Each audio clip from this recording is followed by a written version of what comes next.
Barangay Love Stories. Love Stories.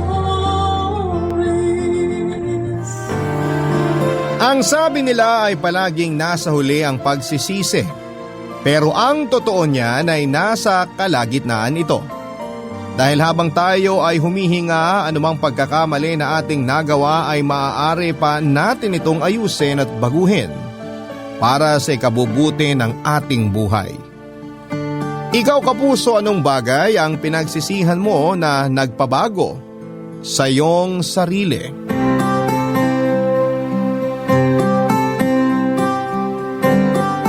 Dear Papa Dudut, magandang umaga Papa Dudut, itago niyo na lamang po ako sa pangalang Dave. 22 years old na ako sa ngayon at nakatira dito sa Baguio. Matagal na akong sumusubaybay sa programa ninyo at sa pagkakataong ito ay gusto ko namang ibahagi ang kwento ko. Bago ang lahat ay sinadya kong palitan ng mga pangalan at lugar na babanggitin ko sa aking kwento para na rin sa proteksyon ko at ng mga taong kasama rito. Medyo sensitibo kasi ang storyang isishare ko sa inyo ngayong araw. Pinanganak at lumaki ako sa Benguet, pangalawa sa 6 na magkakapatid. 8 taong gulang lamang ako noon nang iwan kami ng tatay namin na isang araw ay bigla na lamang hindi nagparamdam.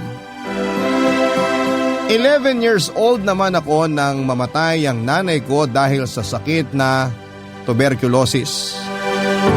Sa pagkawala ng pareho naming mga magulang ay naiwang kami sa pangangalaga ng tiyuhin naming si Arnold, na walang ibang ginawa kundi ang alilain kami.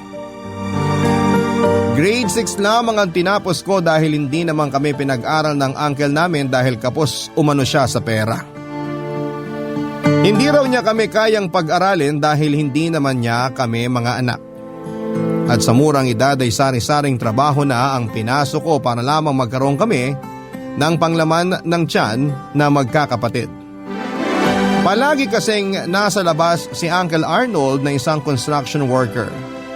Pagkatapos ng trabaho ay diretso siya sa inuman kasama ang mga kaibigan, kaya minsan ay nakakaligtaan niya kaming bigyan ng pera na pambili ng pagkain. Kaya naman ako at ang panganay naming kapatid na ang gumagawa ng paraan para pakainin ang sarili namin. Papadudot, kahirapan ang nagtulak sa akin kung bakit sa edad na 17 ay pinasok ko ang kalakaran ng pagbebenta ng katawan. Napasok ako sa trabahong ito nang makilala ko ang kaibigan kong si Jason.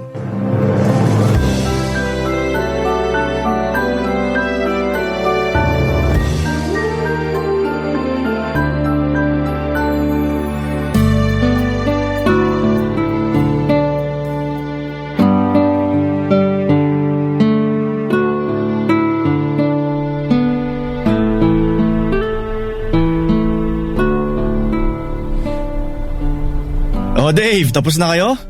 Ba't ang bilis naman yata? Nagmamadali. Pauwi na raw kasi yung mga kasama niya sa boarding house nila, kaya ayun. Wala pang 10 minutes, tapos na kami. Sinuswerte ata tayo ngayon ah. Anong oras na ba? Oh, maaga pa naman. Gusto mo pa ng isa? Pwede ba kitang ihanap ng parokyano? Meron pa ba? Ako pa ba? Hindi to nawawala ng contact, no? Ito nga oh, may message na ako kanina.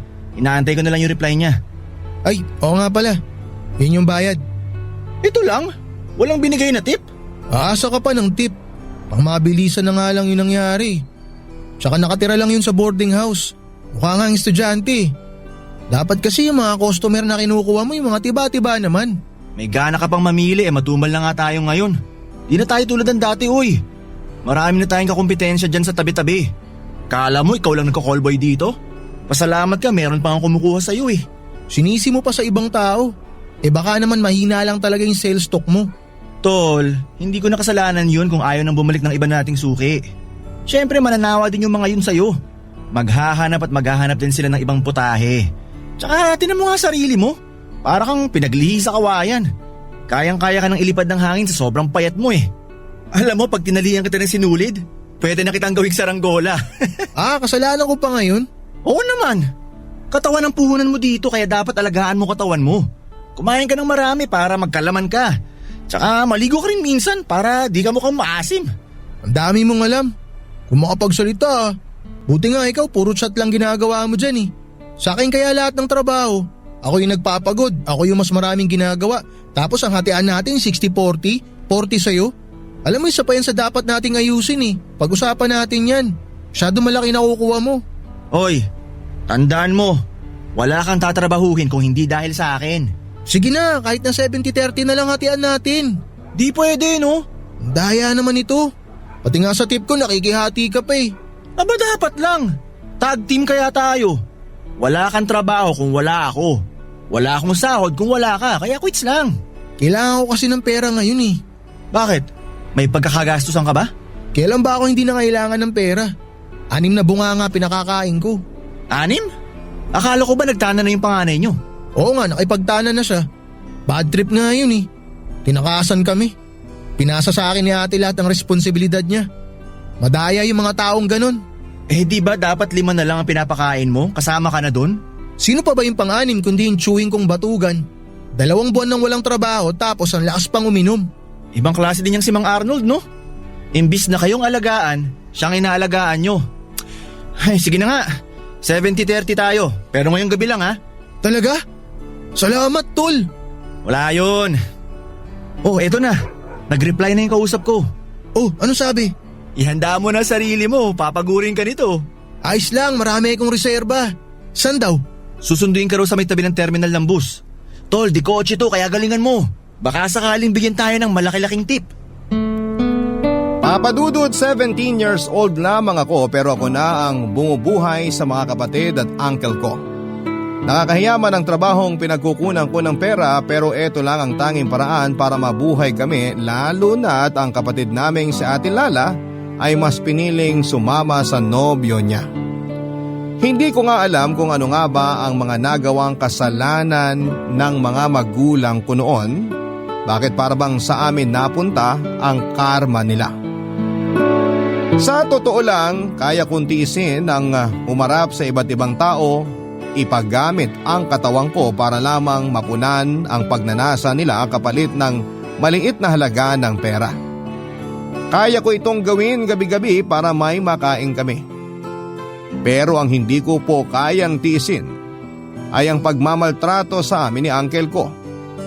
Tuwing hindi ko siya nabibigyan ng pambili ng alak ay maswerte na ako sa isang pasa at tuwing nalalasing naman siya ay sa amin pa rin niya ibinabaling ang hinanakit niya sa buhay niya. May isang pagkakataon nga noon na na-dislocate ang buto kong kanang paa matapos akong itulak ni Uncle Arnold sa hagnanan dala ng kanyang kalasingan. Ilang linggo rin po akong iika-ika sa paglalakad. Sa mahabang panahon ay tiniis ko ang pambubugbog mula sa kanya, Papa Dudut. Tiniis ko ang masasakit na salita na ibinabato niya sa akin at sa mga pangiinsulto niya sa mga magulang ko. Pero may hangganan ng pagtitiis ng isang tao. Naubos na rin ang pasensya ko noon nang magpasya siya. Sa kanya ko ay diretsyo ang perang kinikita ko.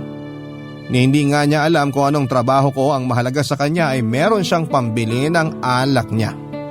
Kaya isang araw ay napagdesisyonan kong tularan ang ginawa ni Ate Lala. Ang layasan ang malaimpyerno naming buhay.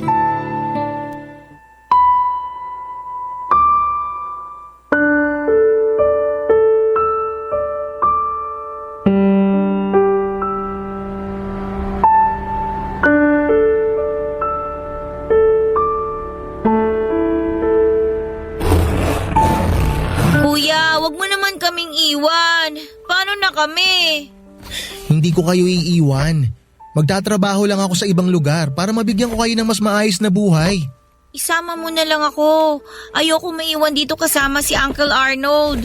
Please, kuya. Kailangan mong maiwan dito para bantayan yung mga kapatid natin. Simula ngayon, ikaw na ang panganay. Pero huwag kang mag-alala.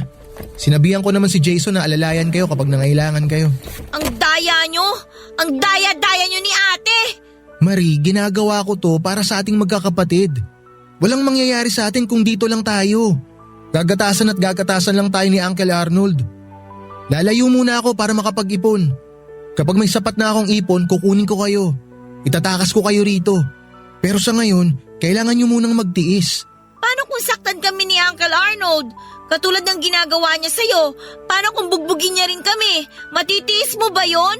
Alam kong walang kwenta ang tsuhin natin. Pero alam ko rin na hindi niya kayo kayang saktan ng mga babae. Nakita mo bang binugbog niya si ate? Hindi, di ba? O, sinaktan ka ba niya? Hindi rin, di ba? Ako lang naman ang kaya niyang bugbugin kasi sa ating magkakapatid, ako lang ang lalaki. Hindi niya kayo kayang pagbuhatan ng kamay. Alam mo kung bakit? Kasi nakikita niya sa inyo si nanay. Di ba sabi nga nila, lahat kayo minana ang itsura ni nanay? Samantalang ako, yung kay tatay ang nakuha ko. Oo nga, hindi niya kami binubugbog ng pisikal. Pero bugbog sarado naman kami sa masasakit na salitang sinasabi niya. Nakakasawa na makarinig ng pangiinsulto mula sa kanya. Sawa na ako marinig kung gaano kawalang kwenta ang buhay natin. Kung paano pabigat lang tayo sa kanya. Sawa na ako sa araw-araw na takot na nararamdaman ko tuwing umuuwi siya sa bahay. Ayoko na ng ganitong buhay, kuya. Kaya isama mo na ako. Uy, tandaan mo, hindi kayo pabigat. Ang totoong pabigat, yun, si Uncle Arnold. Sa totoo lang, dapat siya nga bumubuhay sa atin kasi mga pamangkin niya tayo eh. Tsaka bata pa tayo. Pero kabaliktaran ang nangyayari. Sana talaga pag alis ko matauhan siya. Tsaka simulan niya na magbanat ng buto. Kailan ka babalik? Hindi ko alam eh. Basta, kapag nakapag-ipon na ako, kukunin ko kayo. Pangako yan. Saan ka ba magtatrabaho? Sa Maynila. Mas maraming oportunidad daw doon kaysa dito eh. Sabi ni Jason, mas marami akong pwedeng maging trabaho doon. Oh, si Jason na yata yun. Sige na, alis na ako. Baka magising pa si Uncle eh. Hindi na magigising yon. Lasing na yun eh. O sige alis na ako. Ikaw nang bahala sa mga kapatid natin ha. Mag-ingat ka doon, kuya ha. Promise mo, babalikan mo kami rito. Kukunin mo kami ha. Oo, kukunin ko kayo, promise. Konting tiis lang. Sige na, Marie. Alis na ako. Oh, Jason, ano na? Tagal mo, tol. Nandyan na ba yung sasakyan? Kanina pa. Ikaw na lang hinihintay. Ang usapan 11:00 ng gabi. Ikaw talaga. Hindi naman kita matawagan kasi wala ka namang cellphone. Pasensya ka na ha. Nagpaalam pa kasi ako sa kapatid ko eh. Oh, anong sabi? Gusto niya sanang sumama kaso sapat lang para sa akin tong perang naitabi ko eh. Wala nang ayawan to ha. Anong plano mo pagdating dun? May nag-aantay na bang trabaho sa'yo sa Manila? Wala pa eh, pero bahala na. Poproblemahin ko na lang yun pagka nakarating na ako dun. Oh sige na. Aalis na yung sasakyan. Nakisuyo lang ako sa tropa ko na isabay ka. Hindi ka na rin nila sisingilin ng pamasahe, kaya magpasalamat ka na lang sa kanila. Salamat talaga tol ha. Ikaw na munang bahalang tumingin sa mga kapatid ko. Sige, mag-ingat ka doon. Papadudot, habang pababa ang sasakyan mula sa Benguet ay magkahalong kaba at excitement ang nararamdaman ko sa buong biyahe. Hindi ko alam kung anong klaseng buhay ang sasalubong sa akin sa Maynila, pero kumpara sa buhay ko, kasama ang tiyuhin ko ay mas gugustuhin ko na lamang na magsimula muli sa lugar na hindi pamilyar. Ilang buwan ko rin pinagplanuhan ang pag-alis ko ng Benguet dahil kailangan ko itong pag-ipunan. Pakiramdam ko noon ay para akong nakatakas mula sa impyerno. Para akong nabigyan ng panibagong pagkakataon para ayusin ang buhay ko. Buhay naming magkakapatid. Ipinangako ko sa sarili ko na gagawin ko ang lahat para makabangon mula sa kahirapan. Unang-una kong gagawin ay ang maghanap ng maayos na trabaho. Wala akong pakialam kung maliit lamang ang sahod o mahirap ang gawain. Basta ang kailangan kong unahin ay ang magkaroon ng trabaho. Yun nga lang, papadudot, masyado palang naging matayog ang expectation ko sa Maynila dahil pagtapa ko sa lugar na yon ay sinampal ako ng isang nakakatakot na realidad. Ang mga inaasahan kong mangyari ay malayong malayo pala sa katotohanan ng buhay. Barangay Love Stories. Barangay Love Stories. Sa Sampaloc ako nanatili ng isang buwan, papadudot. Doon ako nakahanap ng murang bed space habang naghahanap ng trabaho. Pero hindi rin pala ganon kadali ang maghanap ng trabaho katulad ng inaasahan ko. Maraming ang pwedeng pasukang trabaho pero karamihan ay hindi naman tumatanggap ng walang tinapos. Mabilis na dumaan ang mga araw, kasabay nito ay mabilis ding naubos sa pagkain ang perang inipon ko ng ilang buwan. 500 na lamang ang meron ako nang umalis ako sa bed space na inupahan ko dahil wala na akong pambayad pa rito. Nang araw na yon ay napagtanto ko na ang inaasahan kong pag-asa na sana'y magpabago sa buhay ko ay mahirap palang abutin. Dahil walang kakilala at walang matutuluyan ay napilitan po akong maging palaboy sa lansangan.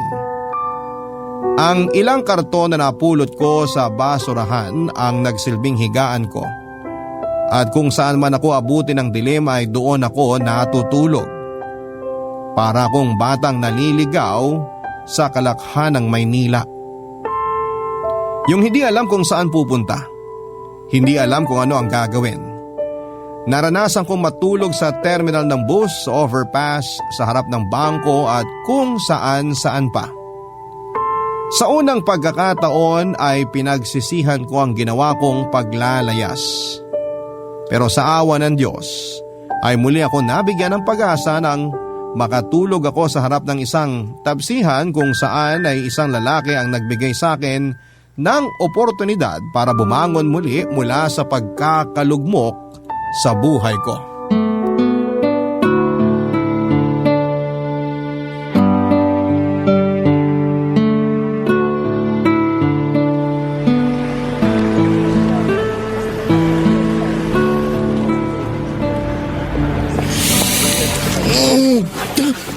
Sino ka? Hindi ba dapat ako magtanong niyan sa'yo? Natutulog ka sa harapan ng tapsihan ko. Sa inyo ba to? Naku, sorry po. Dito na po kasi ako inabutan ng antok eh. Di bale, alis na rin naman po ako. Hindi ka taga rito, no? Ha? Bakit nyo naman nasabi yan? May dala kang bag, nakasuot ka ng sapatos. Hindi pa naman ganong madumi yung suot mong damit. Hindi ka naman mukhang pulubi. Siguro wala ka lang matuluyan. Tama ba? Parang ganun na nga. Taga Benguet po ako. Anong ginagawa mo rito sa Metro Manila? Gusto ko po sana maganap ng trabaho kaso walang gustong tumanggap sa akin eh. Hanggang sa naubos na lang po yung dala kong pera. Wala bang maayos na trabaho doon sa inyo? Ba't dito mo pa gusto maghanap ng trabaho? Sabi po kasi ng kaibigan ko mas marami raw pong magandang trabaho rito eh. Tsaka mas mataas daw ang sahod. Kaya minabuti ko pong lumuwas. Hindi niya naman po sinabi na pahirapan din po pala ang buhay dito. Ganyan talaga ang unang iniisip ng mga taga-probinsya. Na mas maganda ang buhay dito sa Maynila pero ang totoo, mas mahirap ang buhay dito. Ilang taong ka na ba? 17 po. Bata ka pa. Wala ka ba magulang? Ba't kayo nahiyaang lumuwas mag-isa rito? Wala na akong magulang. Sinong nag-aalaga sa inyo? May tsuhin po ako pero wala namang kwentang tao yun. Gusto mo ba magtrabaho sa akin? Talaga? Sakto. Nangangailangan ako ng kasama rito sa tapsihan ko. Opo naman. Kahit ano pong ipagawa niyo sa akin, basta magkaroon lang po ako ng trabaho. Kaya mo na ba magsimula ngayong araw? Kahit ngayon na po mismo. Ano po bang gusto niyong ipagawa sa akin? Gusto niyo po magwalis na ako dito sa labas? Mamaya pa tayo magbubukas. Pero una, baka gusto mong kumain muna. O baka gusto mong maligo muna. Sige po. Ilang araw na rin po akong hindi kumakain eh. Halika, pumasok ka muna sa loob. Teka, meron lang po akong tanong. Bakit niyo po ako gustong tulungan? Hindi niyo naman po ako kilala pero bakit kayo magtitiwala sa akin? Wala namang masama kung magtiwala ka sa kabutihan ng tao eh. Paano po kung hindi naman ako mabuting tao? Hindi nga ba? Hindi po ako mabuting tao pero ipinapangako ko po sa inyo na hindi rin po ako masamang tao. Di kung ganun, wala na tayong problema. Isa pa, nakikita kong sarili ko sa'yo. Probinsyano rin ako tulad mo. Minsan din ako nangarap na baguhin ang buhay ko. Kaya nakipagsapalaran ako dito sa Maynila. Naranasan ko rin yung nararanasan mo. Minsan din ako naging taong lansangan. Sa awa ng Diyos, eto na ako ngayon. May sarili ng negosyo. May pamilya na po ba kayo? Wala pa. Doon ako hindi pinalad. Siguro, hindi na talaga para sa akin ang pag-aasawa. Baka naman po hindi palang dumarating yung para sa inyo. Ilang taon na po ba kayo? Matanda na ako. Mahigit 60 na. Bata pa yan. Pinola mo pa ako. Pumasok ka na muna. Maligo ka tapos magagahan. Mamamalengke tayo mamaya. Salamat po at binigyan niyo po ako ng trabaho. Ako nga po pala si Dave. Kayo po, ano pong pangalan niyo? Tawagin mo na lang akong Conrad. Papadudot agad ako nagsimula sa trabaho ng araw ding yon. Matapos nga ang ilang linggong palaboy-laboy sa kalsada ay first time ko ulit na makaligo. Magsuot ng malinis na damit at mapakain ang kumakalam kong sikmura. Naging stay ako sa tapsihan ni Mang Conrad kung saan ako ang naging all-around boy. Ako ang nagsiserve ng pagkain sa mga customers, nagliligpit at naguhugas ng mga pinagkainan at naglilinis sa buong kainan. Minsan ay tumutulong din ako sa pagluluto, lalo na kapag sabay-sabay ang mga customers. Araw-araw ko ring sinasamahan si Mang Conrad sa pamamalengke. Sobrang laki ng paghanga at paggalang ko kay Mang Conrad na pinagkatiwalaan niya ang isang katulad ko. Habang buhay kong tatanawin na utang na loob ang kabutihan na ginawa niya sa akin. Maliban kasi sa trabaho ay binigyan niya rin ako ng libreng tirahan, maging pagkain ay wala akong binabayaran. Natutuwa daw siya dahil kahit papaano ay nasubukan din niya kung ano ang pakiramdam ng magkaroon ng inaalagaang anak. Katulad ni Mang Conrad ay natutuwa rin ako dahil first time ko rin magkaroon ng nakakatanda na nag-aalaga at concern sa kapakanan ko. Sa mga sumunod na buwan ay parang mag-ama na ang naging turingan naming dalawa ni Mang Conrad, Papa Dudut. Pero ganun pa man ay hindi ko pa rin maiwasang isipin ang kalagayan ng mga kapatid ko sa poder ng tiyuhin ko. Minsan ay nag-aalala ako kung nakakakain pa ba sila ng maayos o baka naman sinasaktan na sila ni Uncle Arnold. Sa halos 9 na buwang pagtatrabaho ko sa tapsihan ni Mang Conrad ay napagtanto kong matatagalan pa bago ako makapag-ipon ng sapat na pera para makuha ko sa Maynila ang mga kapatid ko. Kaya naman ang ginawa ko, Papa Dudut, ay bumalik ako sa dati kong gawain. Muli ay sinubukan kong ibenta ang katawan ko sa mga naghahanap ng panandaliang aliw. Walang kamalay-malay si Mang Conrad sa ginagawa ko tuwing gabi. Pero nang minsang umuwi ako ng madaling araw ay muntik na niya akong mahuli. Mabuti na lamang at mabilis akong nakapagrason dahil ayaw kong masira ang tiwala sa akin ni Mang Conrad kapag nalaman nito kung ano ang sideline na tinatrabaho ko.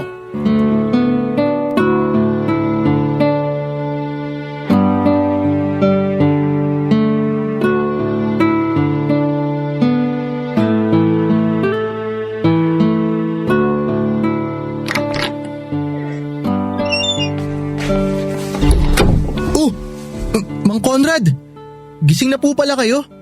Ang aga nyo naman pong nagising. Gumising ako ng 3:00 para sana maaga mamalengke. Di ba nga may bulk order tayo para sa breakfast mamaya?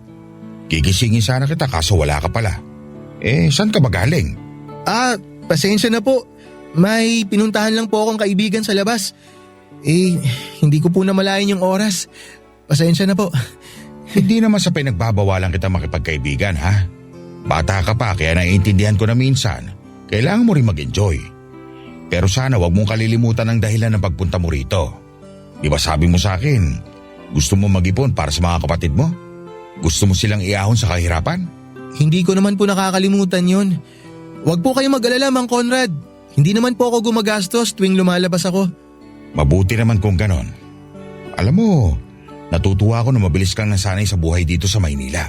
Mas nagustuhan ko nga po dito kasi hindi po tulad sa probinsya na paulit-ulit na mukha ang laging nakikita. Dito po, sa sobrang dami ng tao, madami kang pwedeng maging kaibigan. Pero mag-iingat ka sa mga taong kinakaibigan mo. Marami rito ang tuso.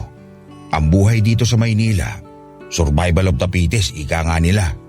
Maraming mapanlamang, maraming hindi mapagkakatiwalaan. Kaya pag pinakita mong mahina ka at madaling maloko, maloloko ka talaga. Mang Conrad, alam ko po na bata pa ako pero ang hindi niyo po alam, subok na po ako ng panahon. Alam ko na po kung paano humarap sa mga tao. Madiskarte po yata to. Marunong na rin po akong kilatisin yung mga taong pwedeng pagkatiwalaan at yung mga taong hindi. Yun nga ang nakakalungkot eh. Bata ka pa. Dapat sinusulit mo pa ang kabataan mo ngayon. Pero heto ka't maagang hinubog ng kahirapan. Ganyan na ganyan ako noong nasa edad kita. Hanggang ngayon, wala pa rin nagbago. Hindi po ba dapat mas maganda na yon na maagang natututo ang tao para mas maagang mamulat at maging handa? Huwag nyo na lang pong isipin na nakakalungkot yung bagay na yon kasi malaking tulong din po yun sa mga taong tulad ko. Kung sa bagay, may punto ka rin naman. O sige na, matulog ka na at magiging busy tayo ngayong araw. Akala ko po ba marami tayong order ngayon? Oo, kaya nga magsisimula na ako mag-prepare. Dito tulong na po ako.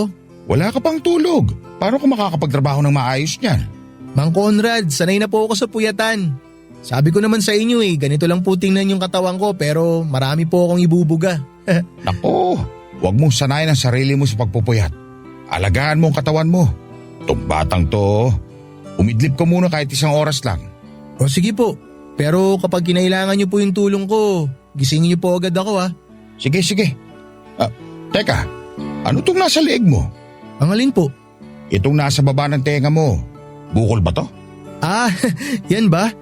Hindi ko rin po alam Bigla na lang pong tumubo yan. Meron din po dito sa kabila mas maliit. Ba't parang tuwan-tuwa ka pa? Ito na nga ba sinasabi ko Pinababayaan mo kasi kalusugan mo. Mawawala rin po yan. Tsaka hindi rin naman po masakit. Kapag tinubuan ka ng bukol sa katawan, masakit man o hindi, ibig sabihin nun, may problema pa rin sa katawan mo. Mang Conrad naman tinatakot niyo ako Hindi ako nagbibiro. May kaibigan akong namatay dahil sa breast cancer. Nagsimula lang sa maliit na bukol sa dibdib hanggang sa nalaman nilang cancer na pala yun. Hindi naman po siguro cancer to. Malalaman mo yan kapag nagpa-check up ka. Wag na po, sayang lang pera. Mas mapapagastos ka kapag hindi mo pinatingin yan sa doktor. Okay po, sige po, ipapatingin ko na sa susunod. Pero ngayon, idlip na po muna ako O sige na, matulog ka na. Ang plano sanang pagpapacheck up ay naurong dahil sa pagiging busy namin sa tapsihan. Sa mga sumunod pang buwan ay nagpatuloy ako sa pagtatrabaho sa kainan ni Mang Conrad at tuwing gabi ay palihim po akong tumatakas para mas mabilis akong makapag-ipon. Hindi ko alam kung napapansin ba ni Mang Conrad ang gabi-gabi kong pag-alis. Pero kung alaman niya ay hindi na niya ito binanggit pa sa akin. Mahigit 1 taon ako nagtrabaho sa tapsihan, Papa Dudut. Mabilis din po ako nakapag-ipon ng pera pero kapalit nito ay ang unti-unting pananamlay ng katawang ko. Kapansin-pansin na hindi na tulad ng dati ang pangangatawang ko. Mas lalo akong nangayayat. Hindi na ako kasing lakas kumain tulad ng dati. Madali din po akong dapuan ng sakit. Palaging sumasakit ang ulo at kasu-kasuan ko. Ang malala pa nito ay mas dumadami pa ang bukol sa katawan ko. Nung unay na itatago ko pa kay Mang Conrad ang nararamdaman ko. Pero hindi naglaon ay napansin na rin niya ang estado ng kalusugan ko, Papa Dudut. Muli ay hinikayat niya akong magpa-check up sa doktor dahil takot na rin ako. Para sa kalusugan ko ay nagpunta ako sa isang health clinic. At doon ay nagpatingin. Natakot ako na baka matulad ako sa nanay ko na namatay dahil sa TB. Papa Dudut, halos nanlumo ako noon nang malaman ko kung ano ang naging resulta ng check-up ko. Barangay Love Stories. Barangay Love Stories. Para po akong tinaningan ng buhay nang malaman ko kung ano ang sakit ko, Papa Dudut. Nang tanungin ni Mang Conrad kung ano ang sinabi ng doktor ay nagsinungaling ako. Sinabi ko na lamang sa kanya na nasobrahan ako sa trabaho at bilin ng doktor ay kailangan kong magpahinga. Hindi naman nag-alinlangan si Mang Conrad at binigyan niya kaagad ako ng ilang araw na pahinga. Sa mga araw na yon ay halos wala ako sa sarili ko. Ang hirap tanggapin na sa edad kong yon ay may malubha na akong sakit. Sa tanang buhay ko, Papa Dudut, ay first time kong maiyak. Nawalan ako ng magulang, binubugbog ako ng tiyuhin ko, naging palaboy ako sa daan pero sa kabila ng lahat ng ito ay walang luha na dumaloy sa mga mata ko. Hindi ko akalaing isang sakit lang pala ang magpapaiyak sa akin. Hindi ako naiyak dahil may malala akong sakit. Naiyak ako dahil naawa ko sa sarili ko. Kung kailan may maayos na akong trabaho, may sapat ng ipon at malapit na ako sa pangarap kong maiahon ng mga kapatid ko kahit konti mula sa kahirapan, ay saka naman ako binigyan ng panibagong problema. Siguro nga ay wala talaga akong karapatang maging masaya. Kung sabagay, kasalanan ko naman ang lahat. Pinatunayan lamang nito na sa huli ang pagsisisi. Matapos ang ilang araw ng pamamahinga ay nag-decide akong magpaalam na lamang kay Mang Conrad. Nagrason ako na pagod na ako sa trabaho at hindi na kaya ng katawan ko ang araw-araw na ginagawa namin sa tapsihan. Naintindihan naman ako ni Mang Conrad. Bilang pasasalamat ay siya na ang nagbayad ng pamasahe ko pauwi sa Benguet. Nang mga panahong yon ay gusto ko na lamang makasama ang mga kapatid ko at masakit mang iwan ay nasimulan kong pagbabago ay kailangan kong bumalik sa impyernong dati ko nang tinakasan.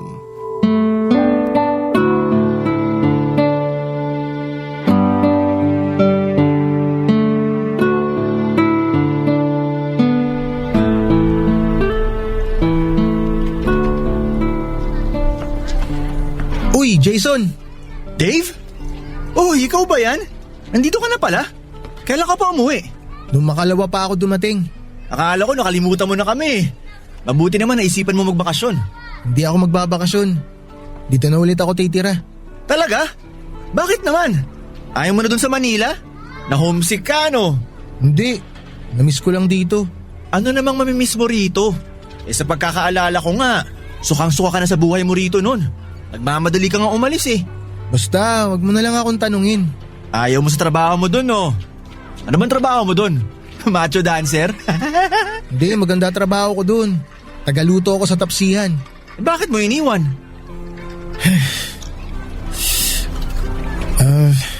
Atin-atin na lang to ha. Sa'yo ko lang sasabihin to kaya sana sikreto mo na lang muna.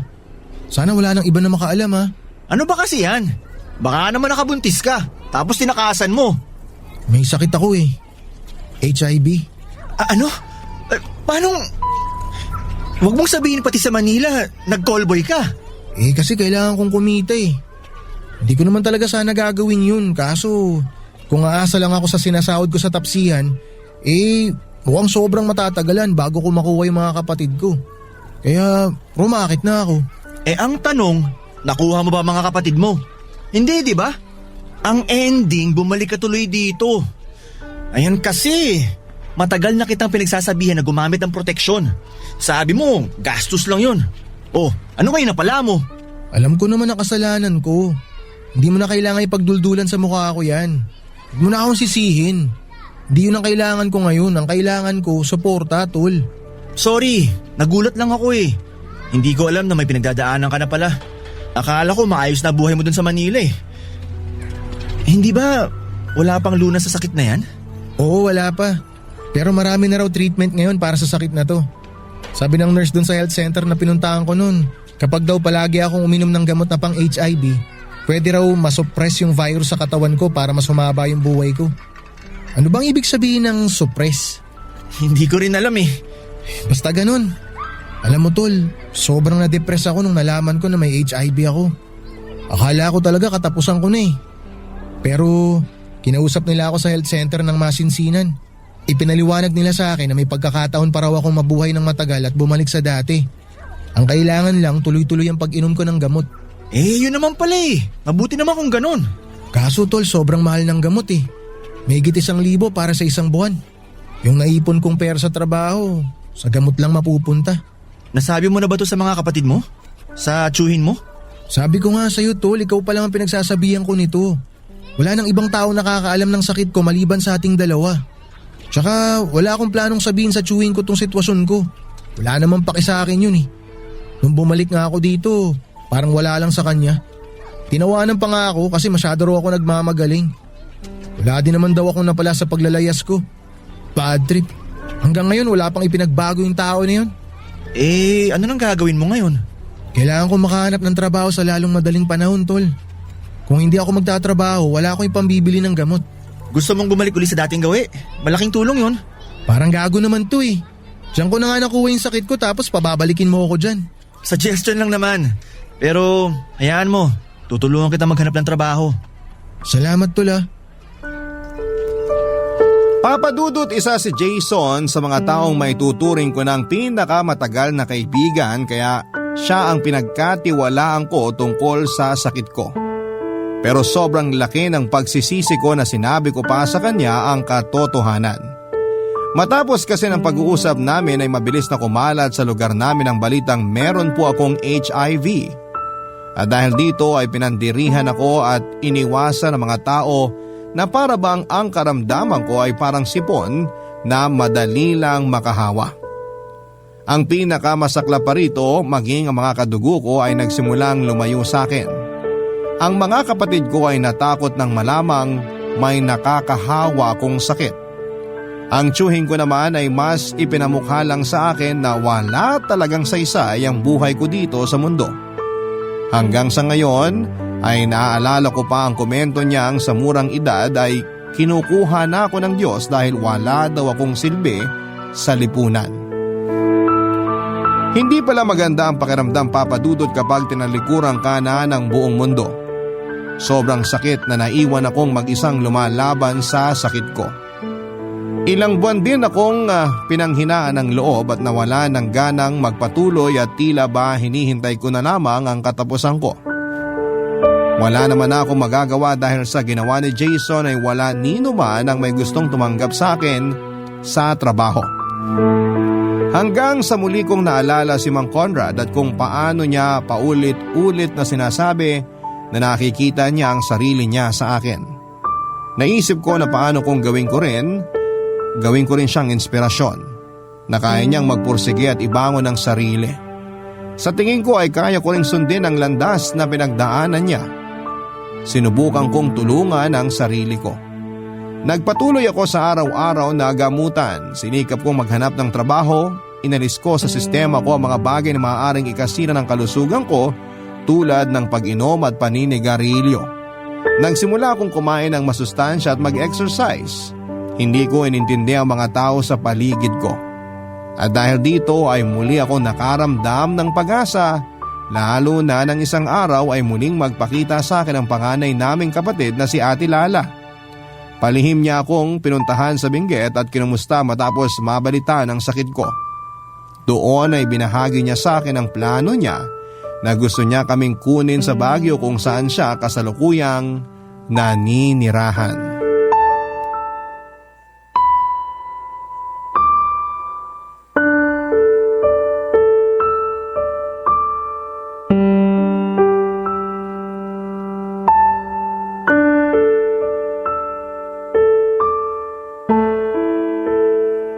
Marie, ano? Tulog na ba siya? Oo, bagsak na si Uncle. Hindi na magigising yon kasi lasing na namang umuwi eh. Nakahanda na ba yung mga gamit nyo? Oo kuya, saan ba kasi tayo pupunta? Aalis na ba tayo rito? Lilipat tayo sa Baguio. Baguio? Saan naman tayo titira dun? Kay Ate Lala. Si ate? Alam mo na kung nasan si ate? Nakausap ko siya nung Huwebes. Nabalitaan niya yung tungkol sa sakit ko. Nabasa raw niya sa Facebook. Bakit hindi man lang siya nagpakita sa amin? Huwag ka na magalit. Hindi siya nagtagal dito. Ayaw raw niyang makita si Uncle Arnold kaya saglit lang siya. Sinabihan niya lang ako na mag-impake tayo tapos susunduin niya tayo ngayong gabi. May bahay ba siya doon? May paupahan daw yung kalibing partner niya . Pwede raw tayong umupa doon sa kanila. Siya ang magbabayad tapos susubukan niya raw akong ipasok doon sa pinagtatrabahuhan niyang bar. Nakakatuwa naman. Mabuti na lang hindi pa tayo tuluyang kinalimutan ni ate. Kung nakita mo lang sana kung ano nang itsura ni ate ngayon. Hindi na siya tulad nung dati. Mukha na siyang mayaman. Talaga ba? Oo. Pero nagalit ako sa kanya nung nakita ko siya. Kasi nagtampo ko sa kanya na iniwan niya tayo . Yun pala, ginawa niya lang yung ginawa ko nun. Umalis siya para kumayod at mag-ipon para sa atin. Paano si Uncle? Bakit mo pa siya poproblemahin wala naman siyang naitulong sa atin. Diba, sukang-suka nga siya sa atin simula pa nun. Kahit na, kamag-anak pa rin natin siya. Maniwala ka sa akin, Marie. Mas matutuwa pa yon pagkagising niya bukas at makita niyang wala na tayo dito sa bahay niya. Pero naaawa pa rin ako sa kanya. May iwan siya mag-isa . Gusto mo ba siyang samahan? Ikaw ang bahala. Sige, magpaiwan ka na lang dito. Hindi naman sa ganun, kuya. Alam mo, nung wala ka, kahit lagi siyang galit, hindi niya kami pinababayaan. Masama man siya sa paningin natin, marami man siyang pagkukulang, pero nandyan siya kung kailan kailangan natin siya. Wala namang tao na ubod ng sama eh. Minsan, yung galit lang kasi natin sa kanyang nananaig. Hindi na natin nakikita yung mga mabubuting bagay na nagagawa niya. Alam mo ba kung bakit ganun na lang kagalit si Uncle Arnold sa atin? Kasi bigla siyang nabigyan ng responsibilidad ng hindi niya inaasahan. Isipin mo binata ka tapos bigla-bigla may 6 na bata ka nang kailangan buhayin. Ang hirap nun. Kaya maniwala ka sa akin. Makakahinga na ngayon si Uncle kapag nalaman niyang wala na tayo sa poder niya. Ngayon, may pagkakataon na siya para mag-focus sa sarili niya. Pwede na rin siya maghanap ng babaeng mamahalin. Kung gusto niya, makakabuo na rin siya ng sarili niyang pamilya nang hindi niya tayo pinoproblema. Hindi man lang ba tayo magpapaalam sa kanya? Huwag na siguro. Mas maganda na yun. Huwag na natin siyang abalain sa pagtulog niya. Gusto ko lang sana magpasalamat sa kanya kahit papano. Hindi naman to yung huling pagkikita natin ni Uncle eh. Marami pang araw na makikita natin siya. Pero sana nga lang balang araw, kung kailan masaya na siya sa buhay niya, masaya na rin tayo sa buhay natin. Sana pag nakita natin ulit si Uncle, maganda rin yung sitwasyon natin. Pwede bang mag-iwan ako kahit sulat lang? Para alam niya na nasa mabuti tayong kalagayan. Ikaw bahala. Basta dalian mo Baka maiwan tayo ng bus papuntang Baguio eh. Baka naghihintay na rin si ate sa atin sa terminal. Sige, mabilis lang to. Huwag mo na habaan Pwede na yung maiksi basta makapagpaalam ka.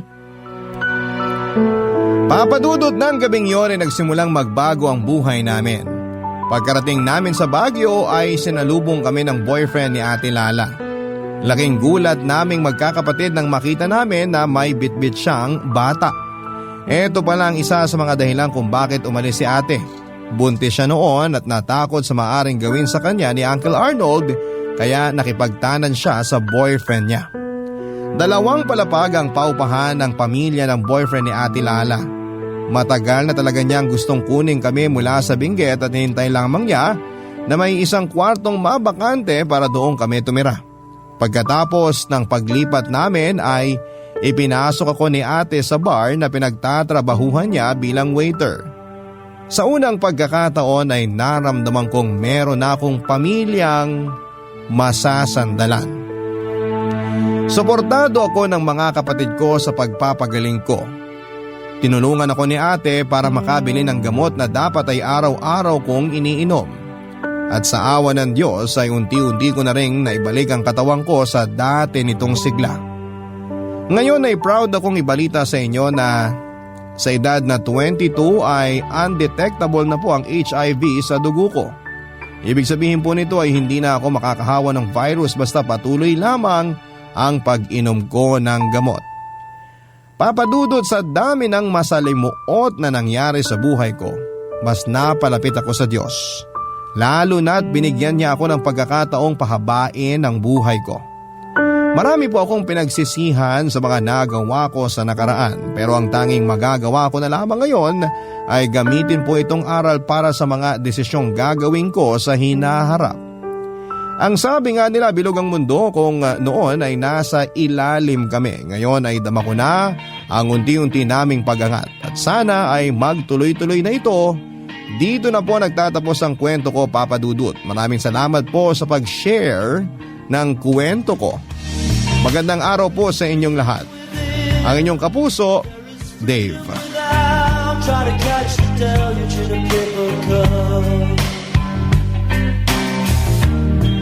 There's a battle ahead, many battles are lost, but you'll never see the end of the road while you're traveling with me.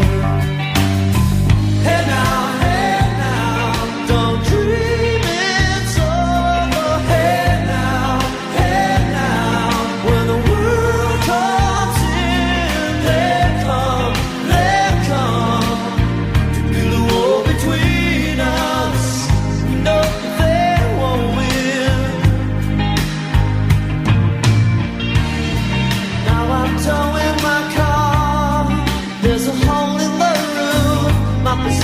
Cause a suspicion, but there's no proof. In the paper today, tales of war and waste, but you turn right over to the TV page.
Mga kapuso, pag-asa ang tutulong sa atin kapag tayo po ay nalugmok sa buhay at lagi nating tatandaan na sa bawat dilim ay palaging merong liwanag na darating.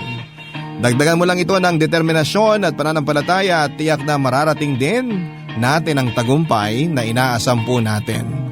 Mga kabarangay, naway marami tayong napulot na aral sa kwento ng buhay ng kabarangay natin na si Dave at sa kabila ng patong-patong na problema ay hindi po siya nagpatinag at paulit-ulit siyang tumayo at lumaban sa hamon ng buhay hanggang sa ang kahirapan na dati niyang tinatakasan ngayon ay nasa nakaraan na lamang. Marami pong salamat mga ka-forever sa pagsama sa ating programa.